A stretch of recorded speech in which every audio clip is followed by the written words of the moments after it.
This is Mark Mullinax, and welcome back to Power for the Peaceful, a podcast and class on Taoism. Bonus Episode 1, Thingification, or Why Tao Remains Important. When you listen to the ground and you put your roots down, you can hear what she says if you're listening. When you listen to the ground and you put your roots down, you can hear what she says if you're listening. The sweet sound of the river as she moves over the stones. The same song that the blood in your body sings as it weaves around your bones. When you're listening, are you listening? If I were to hold just one wish for humanity, it is to remember our innate capacity to experience each other without condition. Nick Askew. Welcome back. This is a bonus episode. Every 10 verses or so, I plan to take a break from the weekly verse-by-verse treatment to bring emphasis to Tao's through-line themes and teachings. We'll resume our verse-by-verse treatment next time. I named this bonus episode 1, Thingification. We have made our fellow womb companions into things. We have mucked up Tao's creative process by regarding all that is not me as an other, as an it or thing, a machine without a soul. In other words, we have forgotten Tao's processes, and how to trust them. Can we relearn to trust in our troubled times this ancient wisdom of Taoism that has no expiration date? After 2,500 years, Tao still speaks.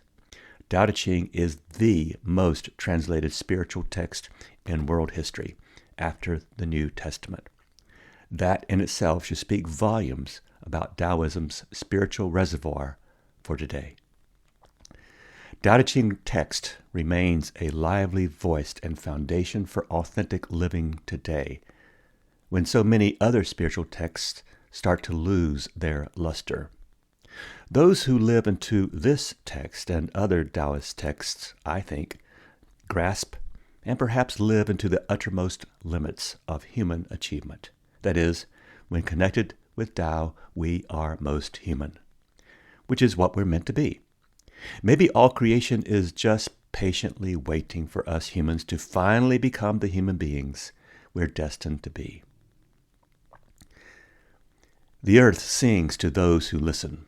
Mark Norwood.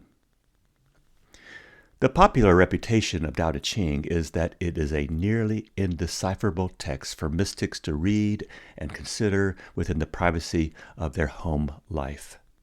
That it is not the best of guides for public affairs, cultural critiques, business ventures, even scientific endeavors. I feel this artificial spiritual split too. And in the past 10 episodes, I've tried to bridge these gaps. This scripture's real value comes when we perceive Tao still at work in, influencing, and having a wise word for the everyday and the everything. As my student Seamus Robertson wrote to me, the Tao Te Ching contains living teachings, discussions to be had, not just ancient riddles preserved in a jar. Part 1. Original Interconnection. Today I begin with an idea you've heard, and of which I am convinced. We live in a web of interlocking energies with ancient origins, and we're here to share in, participate with, but not own or manipulate them. There's a flow to everything, and since we come from this flow, our nature is to stay with this flow. It is out of our nature to disassociate with this flow. Tao Te Ching is Chinese for the classic text concerning the way of virtue, and it is an early metaphysical attempt at a theory of everything, how all creation began and how all things were, are, and ever shall be both one and interconnected. When we try to pick out anything by itself, we find it hitched to everything else in the universe, the great naturalist John Muir wrote. So our breath is the same breath as in plants. Our energy is the same energy that forms rocks. Our water within us is the same ancient molecules that rains monsoons, baptizes kids, flows over your favorite waterfall, created the Grand Canyon, or that you drank earlier today. Because of our ancient connections with the energies of the universe, we do well to remember how we are not ourselves until we realize we are connected and interlocked with the rest of creation. At our integral levels, the entire universe is all connected and intertwined. Tao is both greater and other than its parts. When you're listening, are you listening? When you're listening, are you listening? Part 2. Separateness is an illusion. Our minds, however, have become imprinted by non-flow habits and non-Tao activities of culture to see the world in terms of us and them. When I am in public and I gaze upon a tree, a deer, a flower, or even as I regard without deep awareness another person's face, my mind can almost instantly shout to me whether or not these others are of my tribe, part of my socially accepted safety bubble, or one of those others. That is, do I greet them or ignore them?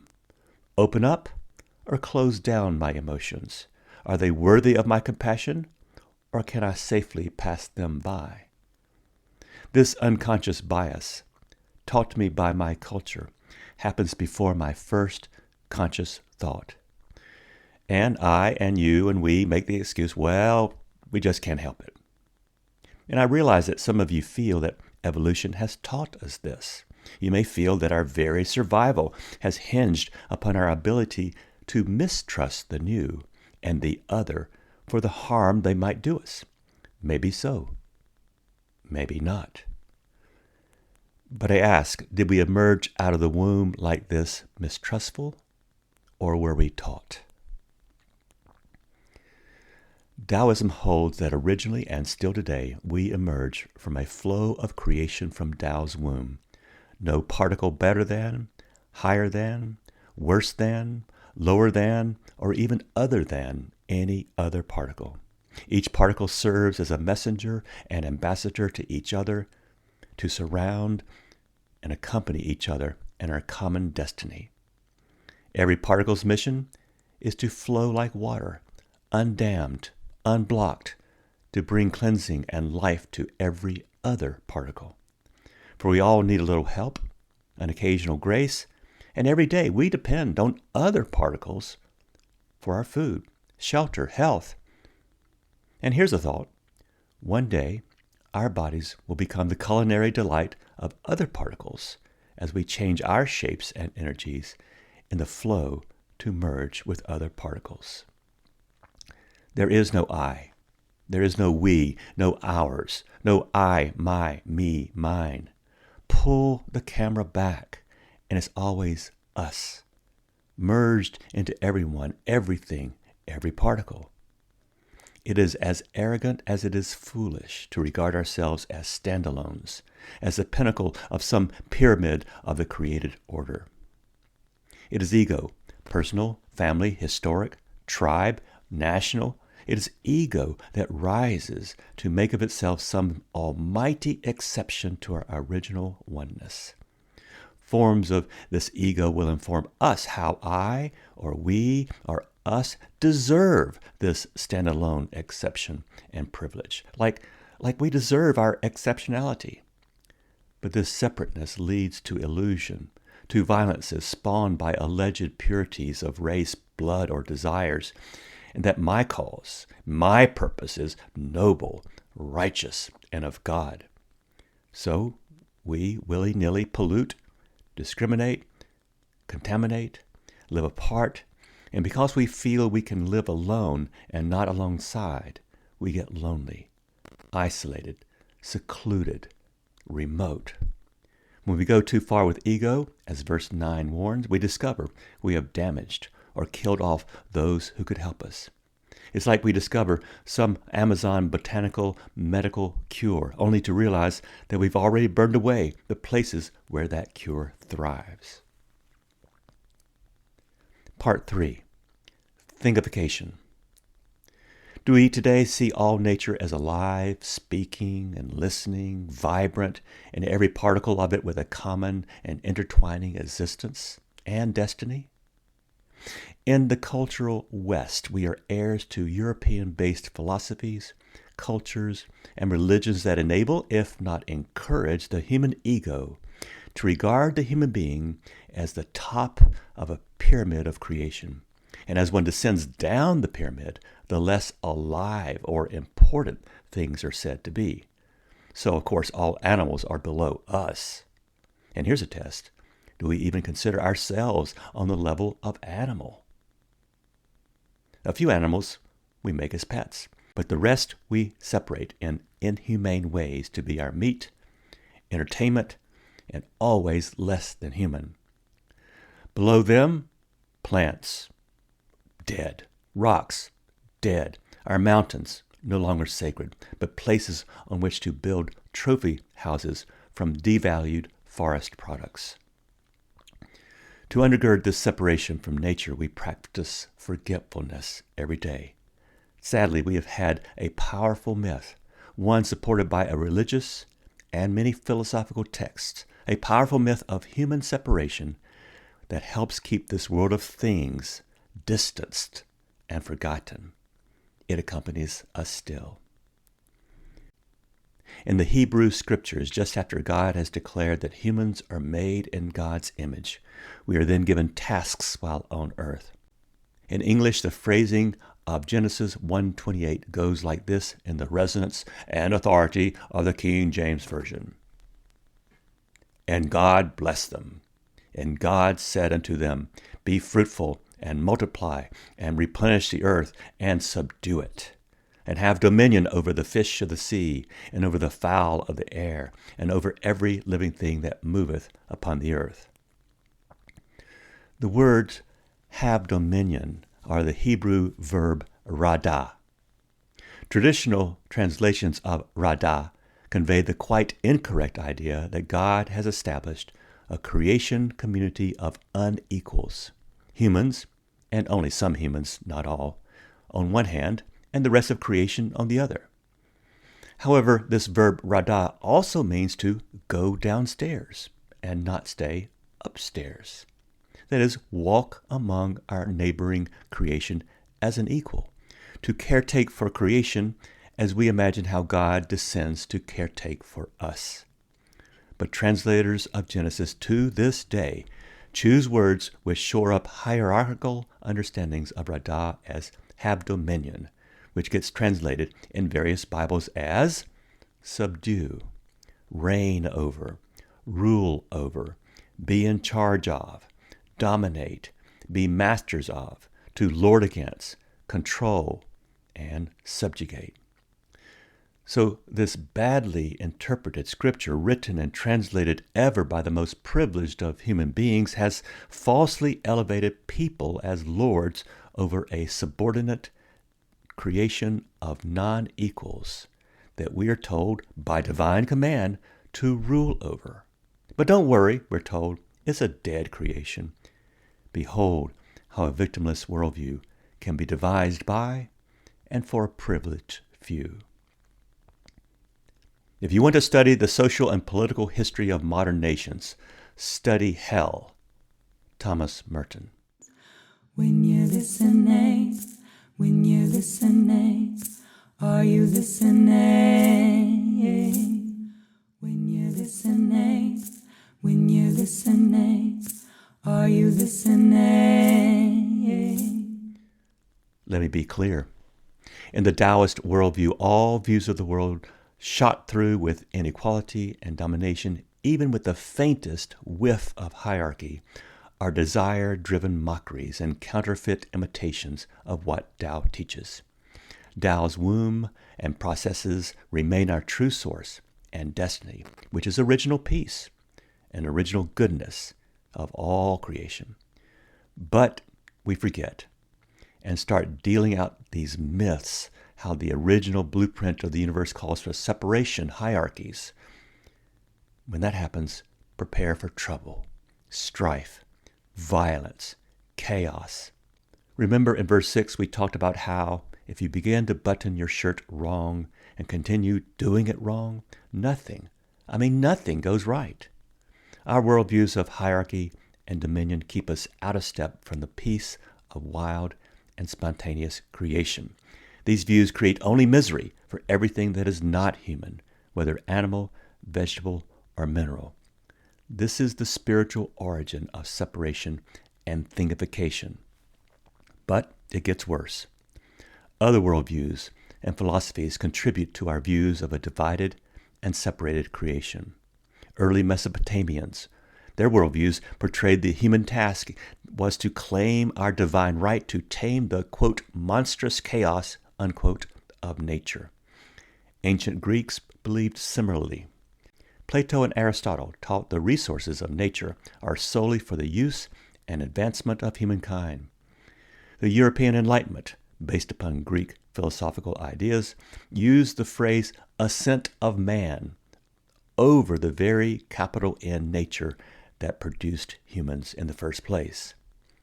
For millennia, human voices have offered the creation to our imaginations as a non-living resource production line that humans are to control, subdue, and put to our service. We forget that nature itself is one vast miracle, the great naturalist Loren Eiseley wrote. We forget that each one of us in his personal life repeats that miracle. We've lost our appreciation for the intricate nature of matter and materiality. As we think, so we act. In our minds, we have turned much of nature's processes into a thing, a machine. We thingify it. Things are its. Its, not being alive, mean we don't feel mutual relationships with their non-human nature. The other than human is valuable to us merely for their utilitarian worth, based on a cost-benefit transaction algorithm written, edited, and produced, even justified by human beings with human wants and desires. Forgetful of our true origins, we start buttoning up our worldviews of separation that has humans dominant over an estranged creation. We practice separation as spiritual and economic commands from the gods. We have told ourselves that non-human creation has no voice, no intrinsic value. So instead of practicing an intrinsic mutuality with nature, we struggle for mastery over nature. Creation and nature have become things, its, not alive with voice, fluency, or natural graces. Note the differences between these next two sentences. 1, I have a body. 2, I am a body. Notice how we even distance our very bodies from our identities just through our language choices. How much have we forgotten who we are and what we are truly made for? So much have we forgotten, and so far have we fallen that sadly, we still wonder whether the last super hurricane or super fire in California has anything to do with humanity's non-valuation of things. Popular religion, by casting us out from the garden, alienates us from nature. Even when we get, quote, saved, unquote, this salvation is of one's soul, not the body, not the material world that gave birth to us and still sustains the body. Nature is something to be left behind as we soar off to heaven after death. Thomas Berry wrote, "A degraded habitat will produce degraded humans. If there is to be any true progress, then the entire life community must progress." Conclusion. Where there is alienation, exploitation soon follows.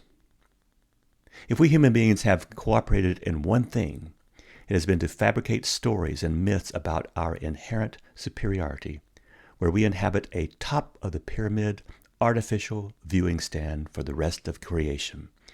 Our thingification of nature treats nature as a less than, an other, which means we have already begun to regard ourselves, because we have material bodies, as less than, and our bodies as other. Degrade our views of nature, and human beings degrade at the same time. Be in conflict and war with nature, and human beings are likewise conflicted.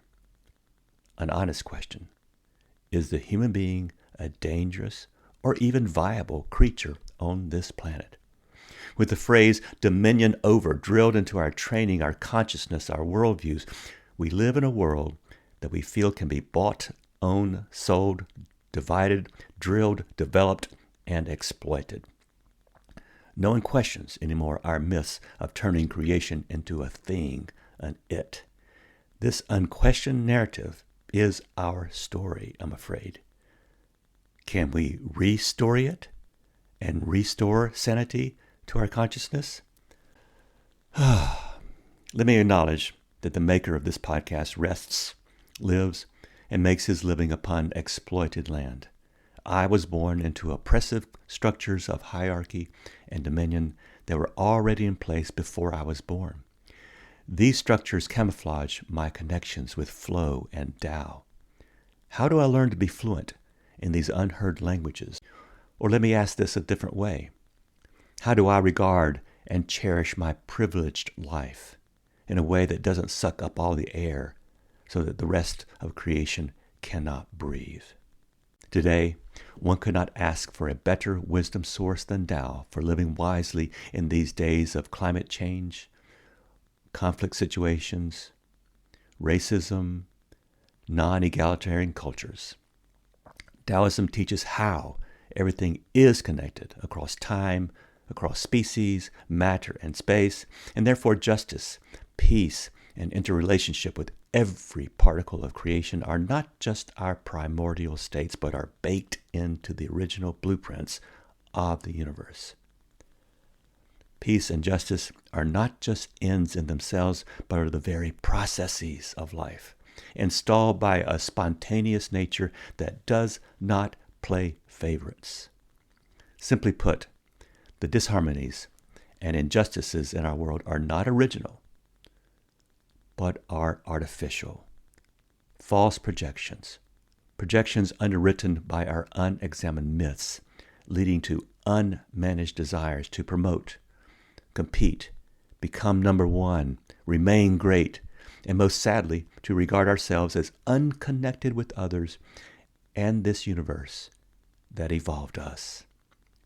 What if any injustice is a mockery of original justice? What if war mocks original peace? What if chaos is a sign that original harmony has been forgotten? There is much that is counterfeit and artificial in our lives. The good news, though, our primordial connection with the makeup of the universe remains our original state. Nothing in nature prevents this original grace. This is the power for peace, and therefore renders Tao as relevant, but in vastly different ways, as this morning's New York Times. Here's my thesis. Without Tao awareness or practice, one cannot be human. To be human, we need to remember our source, our connections, and our responsibilities. Why Tao remains important is the question of this episode. Its answer lies in the massive volume of myth we have written, edited, and produced, a volume entitled Forgetfulness. This podcast is dedicated to remembering. Thank you for listening. See you for verse 11 next week. This podcast is an original labor of love, designed, written, and co-produced by many whose central idea that Tao Te Ching is good news for today. Tao still speaks. Audrey Davis is our artist. Molly Hartwell sings her song, Put Your Roots Down. Thank you for your attendance in this class on Taoism. May your days begin in peace and become wombs for radical hope. When you're listening.